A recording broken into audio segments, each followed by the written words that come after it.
No passport, no papers, no identity, no fingerprinting, no problem. No problem. Hakuna Matata. There is no problem. If you want to get into Ireland, you don't need something like a passport. You don't need to be able to prove who you are. You just need to rock on in here from England or from Belfast if you want to, and there will be no questions asked. So today we're going to hear from this chap who, at least at the time of recording, was living in a tent in Dublin, and he was being questioned by two Dubliners who were passing by, just curious. Who are you? Where are you from? How did you get here? Tell us a little bit about yourself.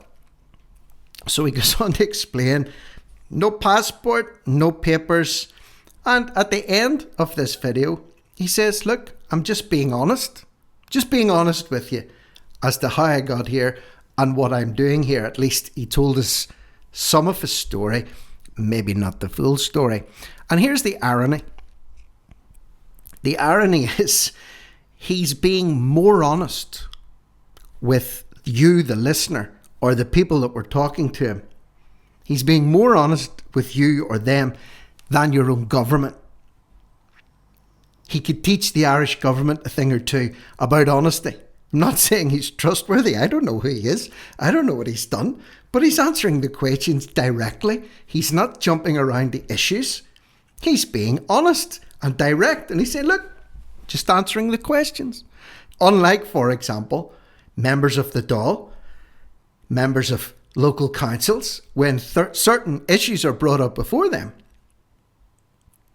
all of a sudden, the cat gets their tongue and they're incapable of giving direct answers to direct questions. So we're going to hear what this chap has to say in just a second before we hit the play button on this little video. Again, massive thanks to everyone that's watching these videos, subscribing to the channel, sharing the videos, leaving epic comments under the videos. There's an awful lot of comments there to get through. I don't always get to see them. Consider becoming a channel member, joining the channel. There's a little button underneath this video. If you're watching on your phone or your tablet or your computer, it says join. Click it and see. It just basically means that you get access to a little community section on the posts tab where you can post up questions that I will answer on a weekly question and answer video that I upload on a Wednesday for channel members. So if there's stories that I haven't covered that you would like to see me touch on, or issues that you would like to see me address directly, I do that every Wednesday on the members video that is on the members tab. So consider that if you haven't already done so. And in the meantime, let's hear from this chap down in Dublin by the waterside, living in his tent, telling us a little bit about his story and how he got to come here. To here? Yeah. Why did you leave the UK? UK no have paper. No what? No papers? No papers. So, Do you have a passport? No. Where is your passport? No. What is going before? No. Where is it gone? Turkey. Turkey? Yes. So you came into Ireland without a passport? yeah, and UK, yeah. No, a passport is big chance, big. You need me married and No, you Sudan passport. No have passport. No So have. Just to keep this in perspective, he mentioned there, why didn't you use your Sudan passport? So maybe before this video started recording, he had explained that he was coming from Sudan, but that he initially came from Turkey and went to England, and then he was refused in England, so he just simply hopped across to Ireland. So it looks like Sudan to Turkey to England to Dublin, and here he is living by the waterside in a tent. How did you enter Ireland without passport? England. So you come through north of Ireland? Yeah, England. So you came from UK to Belfast, no? Or UK to Dublin? Dublin. UK to Dublin? Dublin, yeah. And they did not ask you for passport? No. Wow.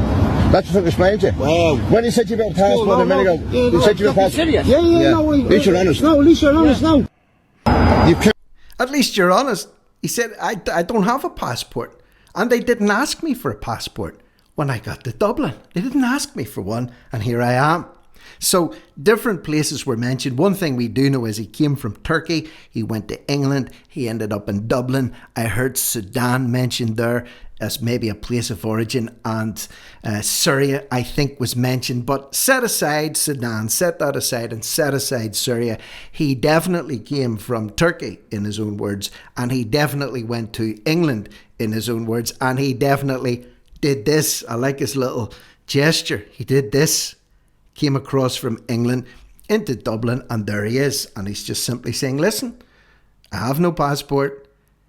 I didn't get asked for a passport. They didn't let me stay in England. I came from Turkey, and here I am. Here I am in Dublin. Dublin. Dublin must be one of the most widely known words amongst non-English speakers, although he does speak English reasonably well. Certainly his English is better than my Turkish or Syrian or Sudanese, for that matter.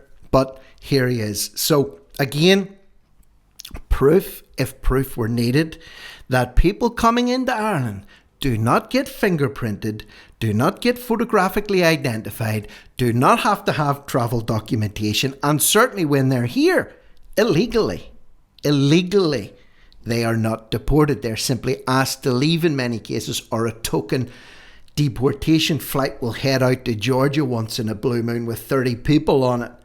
Come on, give me a break here. So anyway, let me know what you think below. And again, let me make this clear. I'm not hitting on people coming to Ireland.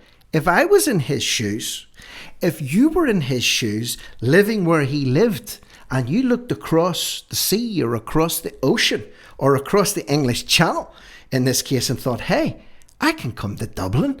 I might get free accommodation. I might get free medical treatment. I might get healthcare. I get free food.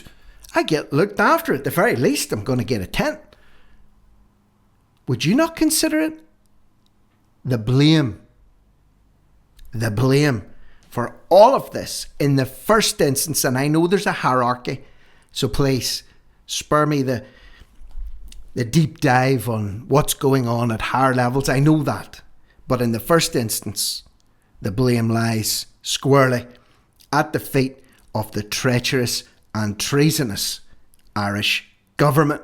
So let me know what you think in the comments below. As always, dump it all in the comments, vent in the comments. Let me know your thoughts in the comments. And there's a lot of people replying amongst each other, so please feel free to do that. And for now, I'm Rick Munn, No Risk, No Reward Media, over and out.